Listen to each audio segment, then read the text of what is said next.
नाजरीन, आज मैं आपको एक ऐसा वाकया सुनाने जा रहा हूं जो अल्लाह की रहमत और तौबा पश्चाताप की अहमियत को जाहिर करता है। एक शख्स था जिसने जुल्म और गुनाह की इंतहा कर दी थी। उसने 99 बेगुनाह इंसानों का कत्ल कर डाला। फिर अचानक उसके दिल में ख्याल आया, क्या मेरे लिए तौबा का कोई रास्ता बाकी है? उसने लोगों से पूछा और एक आलिम विद्वान के पास पहुंचा। आलिम ने कहा, 99 कत्लों के बाद भी तौबा? यह सुनकर वह गुस्से में आया और उस आलिम को भी कत्ल कर दिया। अब उसके कल पूरे 100 हो गए, लेकिन उसके दिल में फिर भी तौबा की तड़प बाकी थी। इस बार उसे एक और आलिम का पता बताया गया। वह उसके पास गया और कहा, मैंने 100 कत्ल किए हैं, क्या अब भी मेरे लिए तौबा है? उस आलिम ने कहा, हाँ, तेरे लिए तौबा है, लेकिन एक शर्त है। उस बस्ती को छोड़ दो जहां गुनाह का माहौल है और नेक लोगों की बस्ती में जाकर अपने रब की इबादत करो।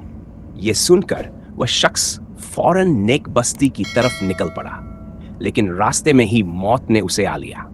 अब रहमत के फरिश्ते और अजाब के फरिश्ते में झगड़ा हो गया। अजाब के फरिश्ते कहने लगे, यह तो 100 कत्ल करने वाला है, हमारा हक बनता है। रहमत के फरिश्ते बोले, यह तौबा की नीयत से निकला था, हमारा हक है। फिर अल्लाह ने एक फरिश्ता भेजा और फरमाया, दोनों बस्तियों के दरमियान फासला नापो, जिसके करीब होगा वही उसका मुकाम होगा।